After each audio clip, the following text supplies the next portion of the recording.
हर घर तिरंगा याची जी संकल्पना आहे, यामध्ये भारत सरकारचे निर्देश तसेच राज्य सरकारची सूचनेप्रमाणे आपण साधारणतः 1 ऑगस्ट पासूनच हा अभियान सुरू केलेला आहे।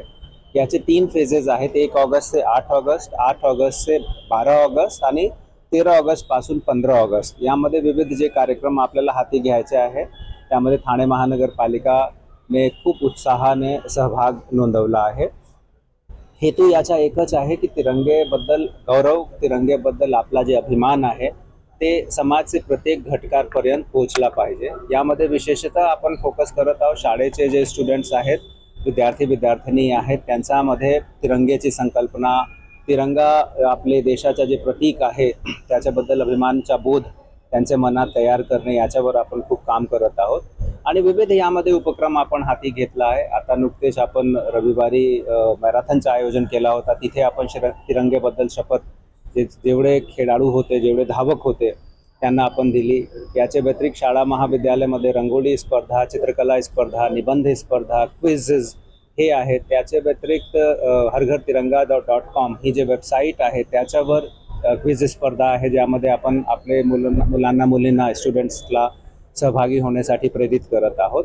याच्या बरोबरच जे सूचना आहे भारत सरकारची त्यामध्ये आपल्याला कल्पकता वापरणे याचा सुद्धा त्यांनी आम्हाला एक निर्देश दिला, ज्यामध्ये सांस्कृतिक कार्यक्रम, नुक्कड नाटक, बाईक रॅली, मॅरेथॉन, सायक्लोथॉन, थोडक्यात एक आपल्याला मोठ्या प्रमाणावर एक वातावरण निर्मिती करायची आहे तिरंगेबद्दल।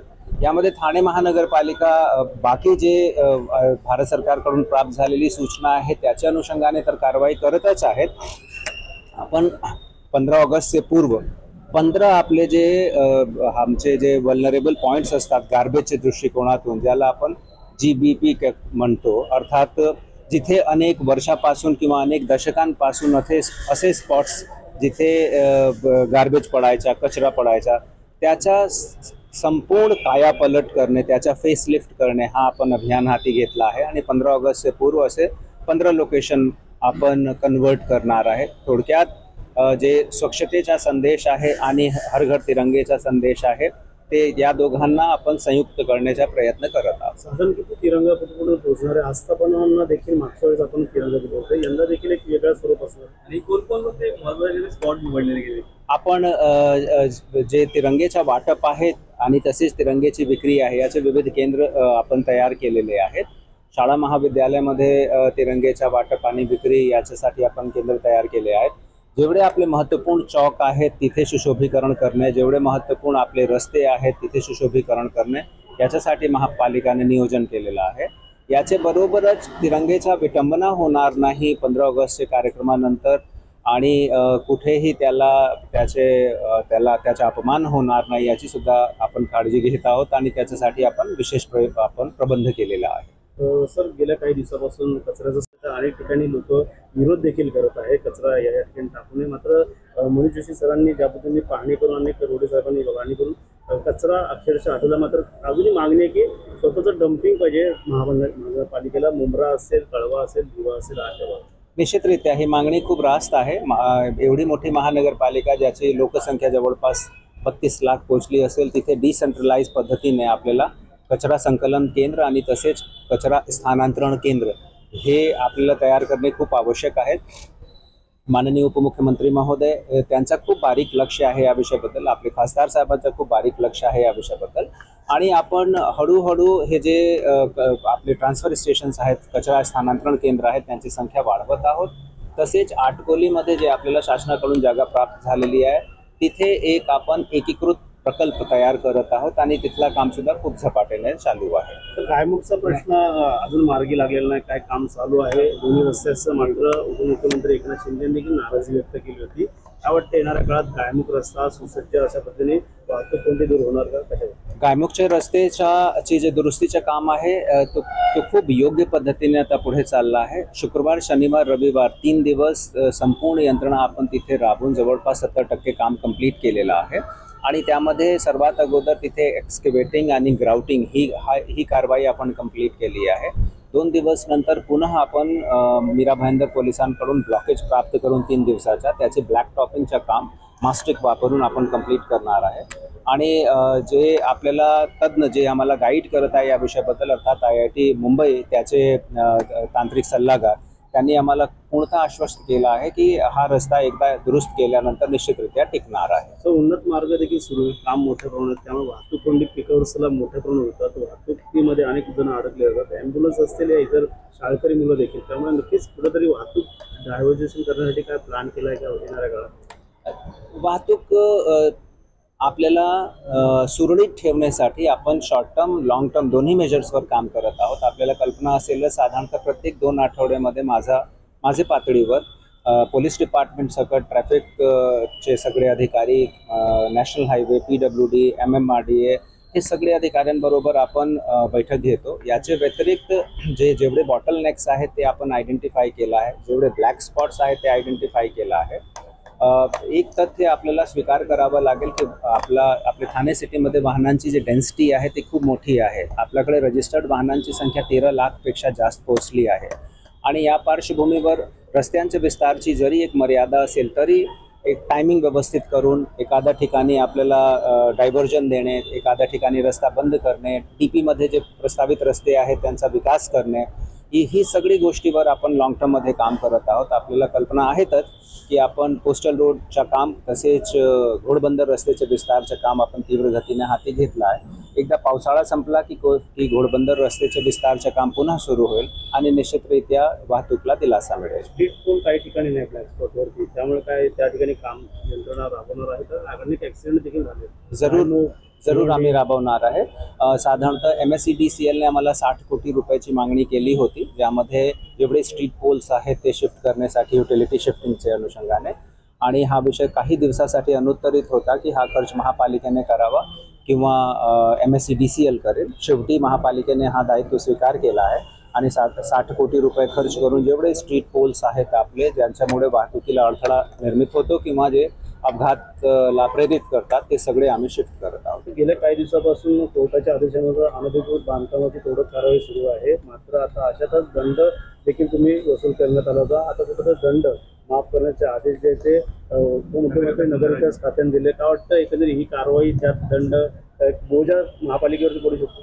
हे 2 वेगवेगळे विषय आहे. माननीय उच्च न्यायालयाच्या निर्देशांमुळे जे अनधिकृत बांधकाम तोडक कारवाई आमची खूप झपाट्याने खूप तीव्र गतीने चालू आहे ती असेच चालू राहणार आहे. त्याचं कारण असं आहे की माननीय उच्च न्यायालयाने हा निर्देशच दिला आहे ठाणे महानगरपालिकेला की तुम्ही वेगवेगळे प्रकरणात लोक आमच्याकडे येऊन PIL दाखल करतील आणि आम्ही आदेश दिल्यानंतर तोडक कारवाई करा, असं अजिबात नाही आहे.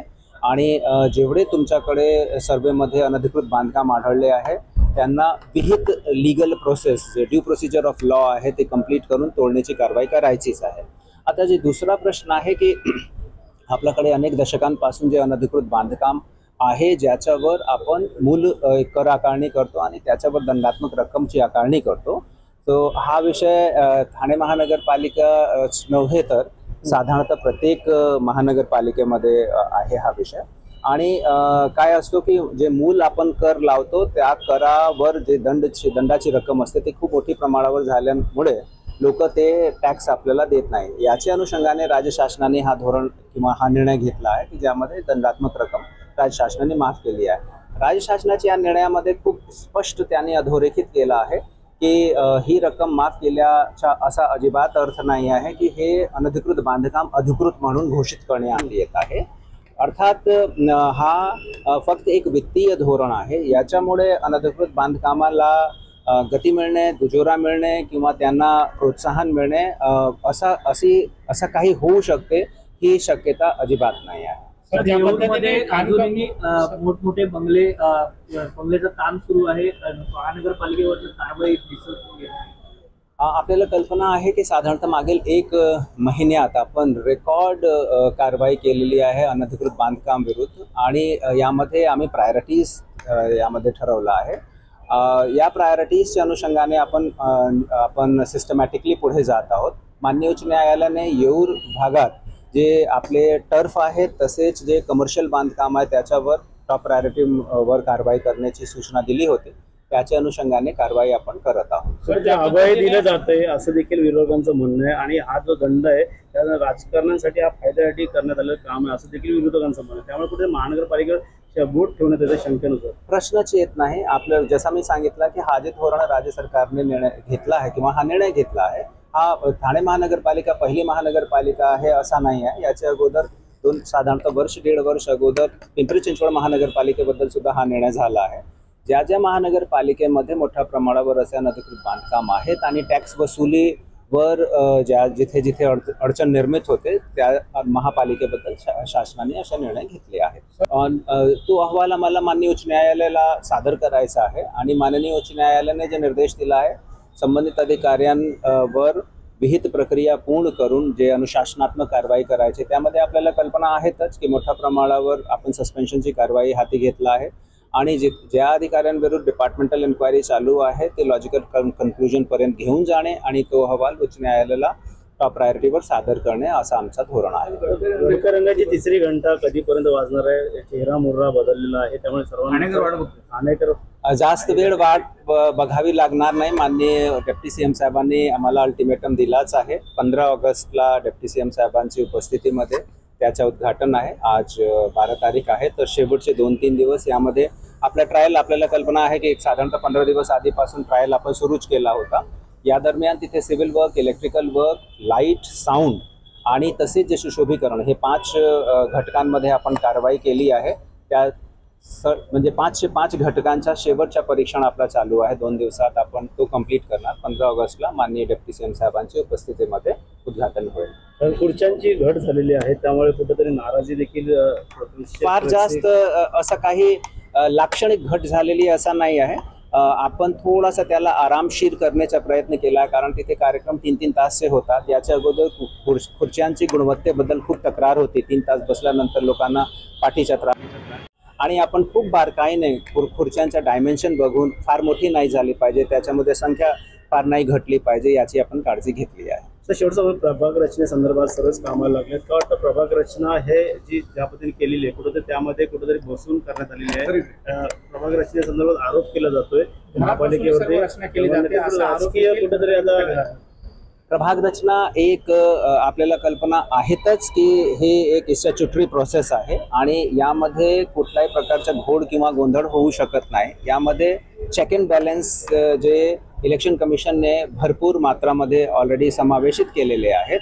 प्रभाग रचना जे आता आम्ही ड्राफ्ट राज्य शासनाला सबमिट केलेला आहे, कालच शासनाने एक निर्देश दिला. त्यामध्ये विविध महानगरपालिकांमध्ये जे प्रभाग रचनावर प्राप्त होणारी हरकत आणि आक्षेप सूचना आहे त्याची सुनावणीसाठी समित्यांचा गठन करण्यात आला आहे आणि तसेच आपले राज्याचे एक वरिष्ठ अधिकारी तिथे नेमण्यात आलेले आहेत. त्यामध्ये ठाणे महानगरपालिकेला आपल्याकडचे माजी महापालिका आयुक्त तथा विद्यमान अतिरिक्त मुख्य सचिव परिवहन संजय सेठी सर त्यांची नियुक्ती करण्यात आलेली आहे. जर काही आक्षेप असेल, जर काही या विषयाबद्दल विवाद असेल, डिस्प्यूट असेल, तर सरांच्या उपस्थितीमध्ये जी समिती आहे तो याची सुनावणी घेईल आणि ते योग्य निर्णय देणार आहे. थँक्यू.